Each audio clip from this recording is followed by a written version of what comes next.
life, liberty, and the pursuit of happiness.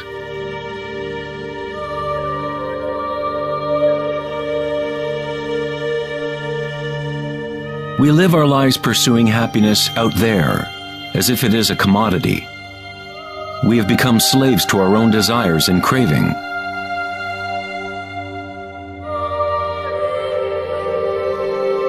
Happiness is not something that can be pursued or purchased like a cheap suit.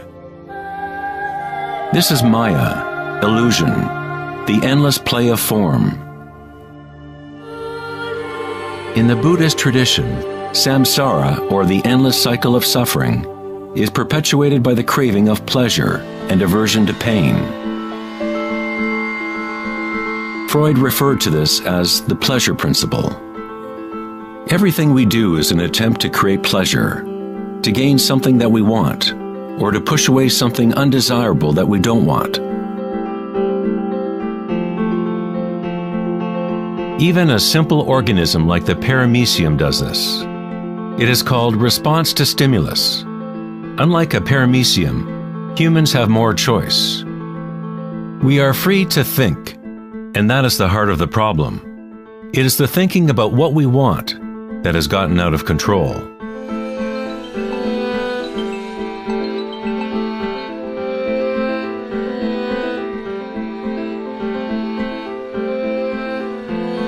Safety systems armed.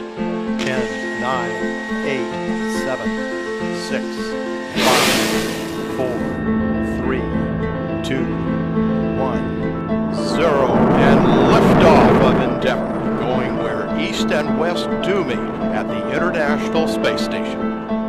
The dilemma of modern society is that we seek to understand the world not in terms of archaic inner consciousness, but by quantifying and qualifying what we perceive to be the external world by using scientific means and thought. Thinking has only led to more thinking and more questions. We seek to know the innermost forces which create the world and guide its course. But we conceive of this essence as outside of ourselves, not as a living thing intrinsic to our own nature. It was the famous psychiatrist Carl Jung who said, "One who looks outside dreams. One who looks inside awakes." It is not wrong to desire to be awake, to be happy. What is wrong is to look for happiness outside, when it can only be found inside.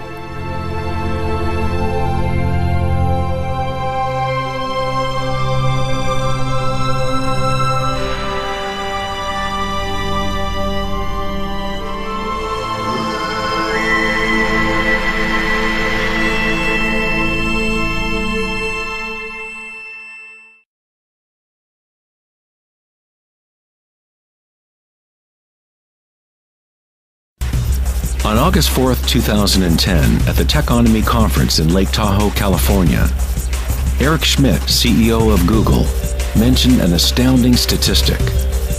Every 2 days now, we create as much information as we did from the dawn of civilization up until 2003, according to Schmidt. That's something like 5 exabytes of data. Never in human history has there been so much thinking, and never has there been so much turmoil on the planet. Could it be that every time we think of a solution to one problem, we create 2 more problems? What good is all this thinking if it doesn't lead to greater happiness? Are we happier, more equanimous, more joyful as a result of all this thinking? Or does it isolate us, disconnect us from a deeper and more meaningful experience of life?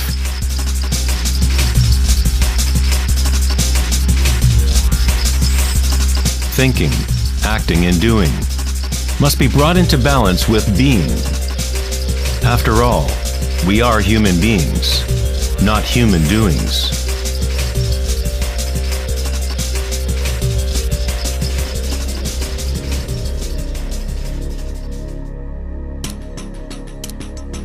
We want change, and we want stability at the same time.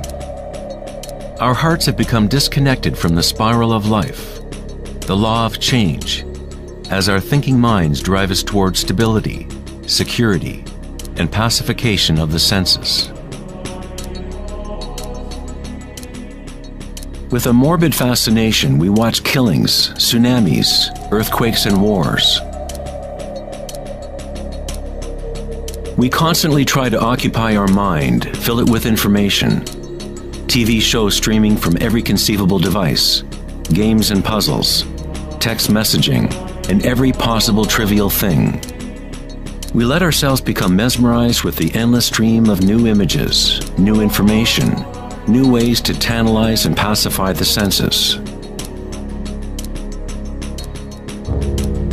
At times of quiet inner reflection, our hearts may tell us that there is more to life than our present reality, that we live in a world of hungry ghosts, endlessly craving, and never satisfied.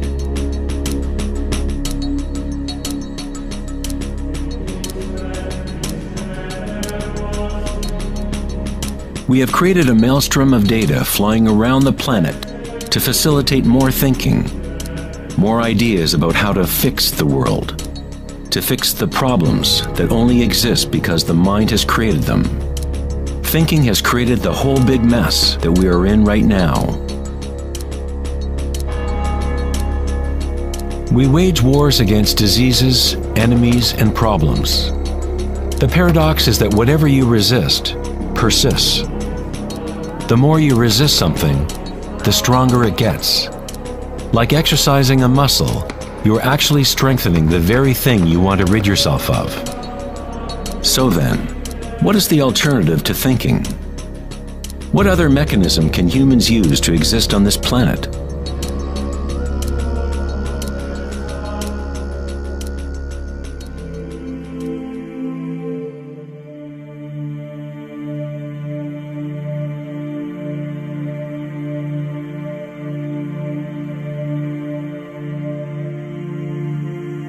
While Western culture in recent centuries has focused on exploring the physical by using thought and analysis, other ancient cultures have developed equally sophisticated technologies for exploring inner space. It is the loss of the connection to our inner worlds that has created imbalance on our planet. The ancient tenet, know thyself, has been replaced with a desire to know and experience the outer world of form. Answering the question, who am I, is not simply a matter of describing what is on your business card.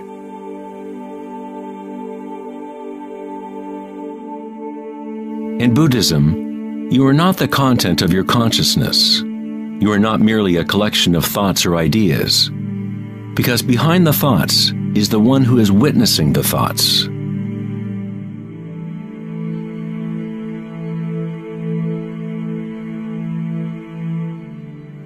The imperative know thyself is a Zen koan, an unanswerable riddle. Eventually the mind will become exhausted in trying to find an answer, like a dog chasing its tail. It is only the ego identity that wants to find an answer, a purpose. The truth of who you are does not need an answer, because all questions are created by the egoic mind. You are not your mind.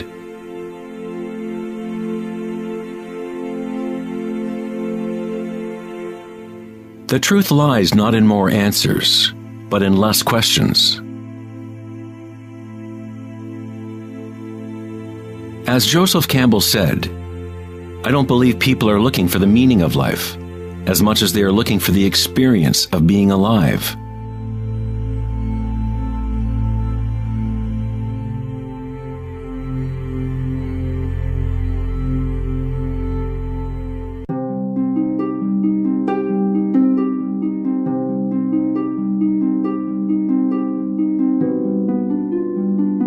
When the Buddha was asked, "What are you?" he said simply, "I am awake." What does this mean, to be awake?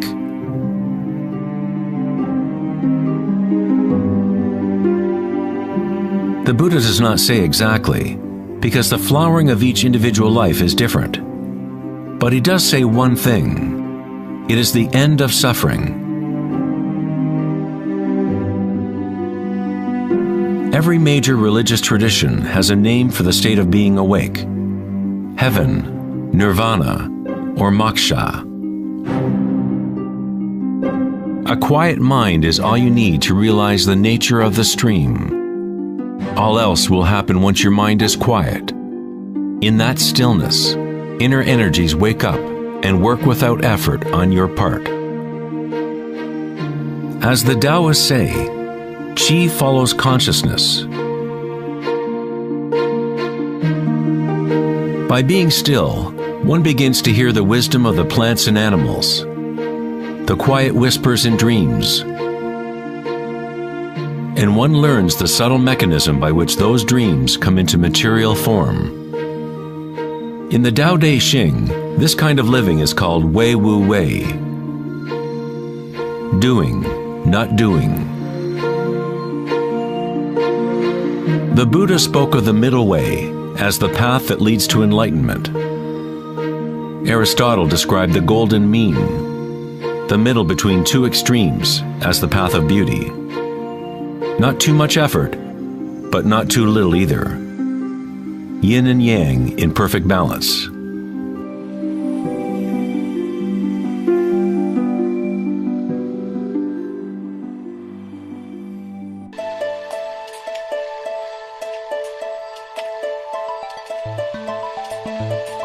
Vedanta's notion of Maya, or illusion, is that we do not experience the environment itself, but rather a projection of it, created by thoughts. Of course, your thoughts let you experience the vibratory world in a certain way, but our inner equanimity need not be contingent on external happenings. The belief in an external world, independent of the perceiving subject, is fundamental to science. But our senses only give us indirect information. Our notions about this mind-made physical world are always filtered through the senses, and therefore always incomplete. There is one field of vibration underlying all of the senses. People with a condition called synesthesia sometimes experience this vibratory field in different ways. Synesthetes can see sounds as colors or shapes, or associate qualities of one sense with another. Synesthesia refers to a synthesis or intermingling of the senses. The chakras in the senses are like a prism, filtering a continuum of vibration. All things in the universe are vibrating, but at different rates and frequencies. The Eye of Horus is made up of 6 symbols, each representing the senses. Like the ancient Vedic system, thought is considered to be a sense.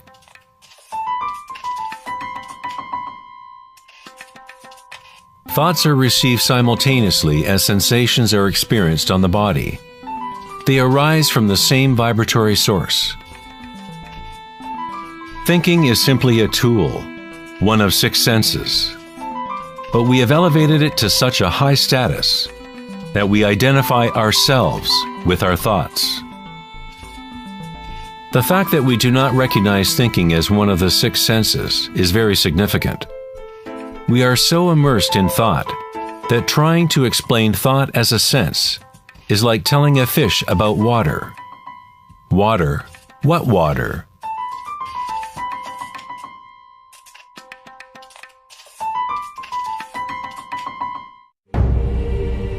In the Upanishads, it is said, "Not that which the eye can see, but that whereby the eye can see. Know that to be Brahman, the eternal, and not what people here adore. Not that which the ear can hear, but that whereby the ear can hear. Know that to be Brahman, the eternal, and not what people here adore. Not that which speech can illuminate, but that by which speech can be illuminated. Know that to be Brahman, the eternal, and not what people here adore.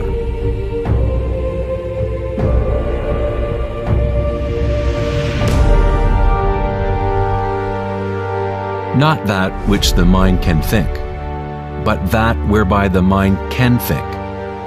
Know that to be Brahman the Eternal, and not what people here adore.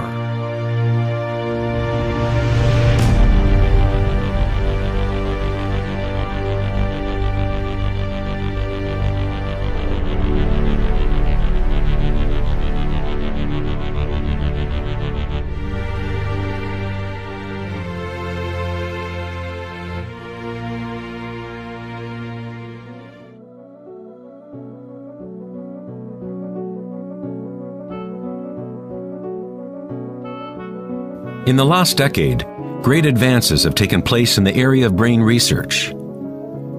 Scientists have discovered neuroplasticity, a term which conveys the idea that the physical wiring of the brain changes according to the thoughts moving through it. As Canadian psychologist Donald Hebb put it, neurons that fire together, wire together.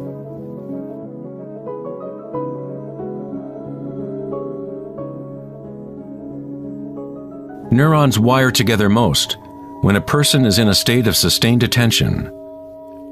What this means is that it is possible to direct your own subjective experience of reality. Literally, if your thoughts are ones of fear, worry, anxiety, and negativity, then you grow the wiring for more of those thoughts to flourish. If you direct your thoughts to be ones of love, compassion, gratitude, and joy, you create the wiring for repeating those experiences. But how do we do that if we are surrounded by violence and suffering? Isn't this some kind of delusion or wishful thinking? Neuroplasticity is not the same as the New Age notion that you create your reality by positive thinking. It is actually the same thing that the Buddha taught 2,500 years ago. Vipassana meditation, or insight meditation, could be described as self-directed neuroplasticity. You accept your reality exactly as it is, as it actually is. But you experience it at the root level of sensation, at the vibratory or energetic level, without the prejudice or influence of thought, through sustained attention at the root level of consciousness. The wiring for an entirely different perception of reality is created.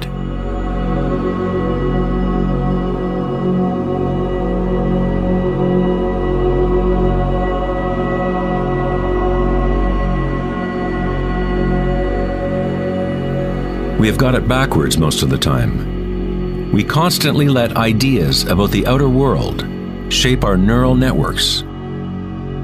But our inner equanimity need not be contingent on external happenings. Circumstances don't matter. Only my state of consciousness matters. Meditation in Sanskrit means to be free of measurement, free of all comparison, to be free of all becoming. You are not trying to become something else. You are okay with what is. The way to rise above the suffering of the physical realm is to totally embrace it, to say yes to it, so it becomes something within you, rather than you being something within it.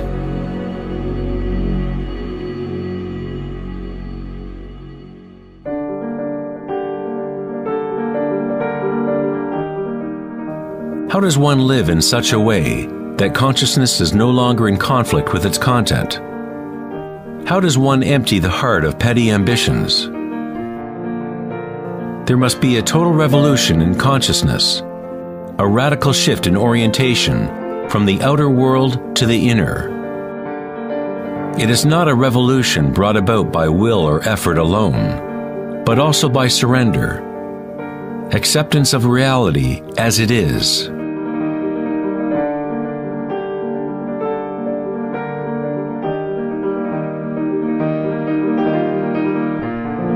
The image of Christ's open heart powerfully conveys the idea that one must open to all pain. One must accept all if one is to remain open to the evolutionary source.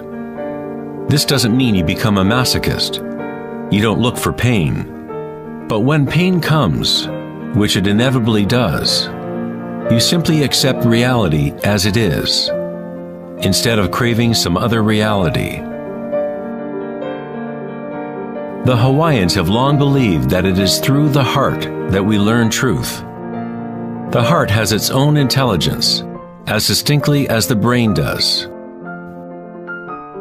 The Egyptians believed that the heart, not the brain, was the source of human wisdom. The heart was considered the center of the soul and the personality. It was through the heart that the divine spoke, giving ancient Egyptians knowledge of their true path. This papyrus depicts the weighing of the heart. It was considered a good thing to go into the afterlife with a light heart. It meant that you had lived well.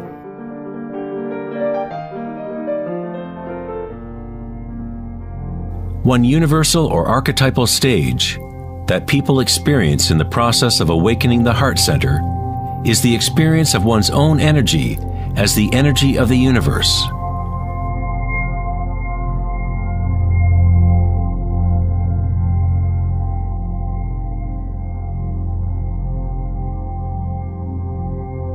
When you allow yourself to feel this love, to be this love, when you connect your inner world with the outer world, then all is one.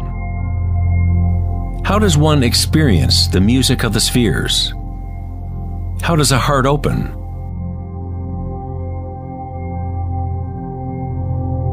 Sri Ramana Maharshi said, "God dwells in you, as you, and you don't have to do anything to be God realized or self-realized. It is already your true and natural state. Just drop all seeking, turn your attention inward, and sacrifice your mind to the one self, radiating in the heart of your very being. For this to be your own presently lived experience, self-inquiry is the one direct and immediate way.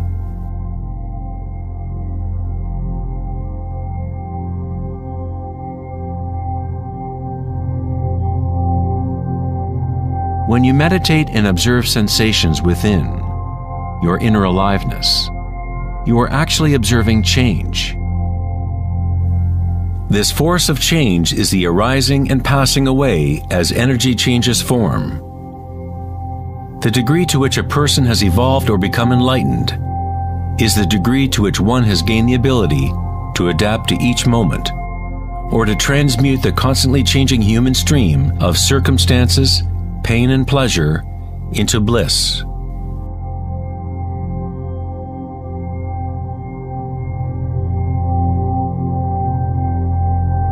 Leo Tolstoy, author of War and Peace, said, "Everyone thinks of changing the world, but no one thinks of changing him or herself."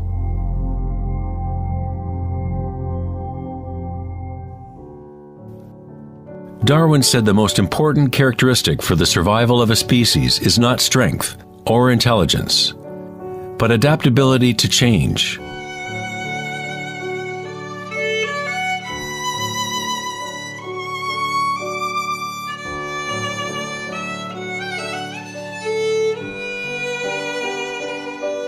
One must become adept at adapting. This is the Buddhist teaching of anicca. Everything is arising and passing away, changing, constantly changing. Suffering exists only because we become attached to a particular form.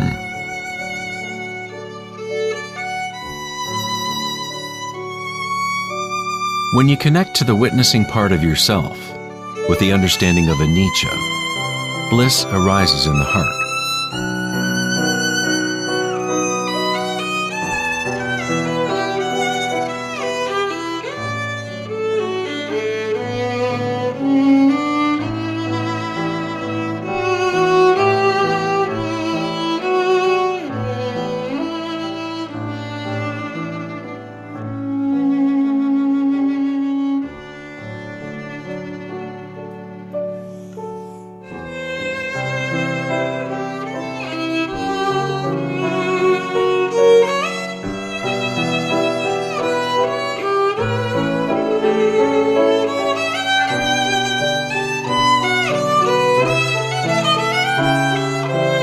saints, sages, and yogis throughout history unanimously describe one sacred union that occurs in the heart.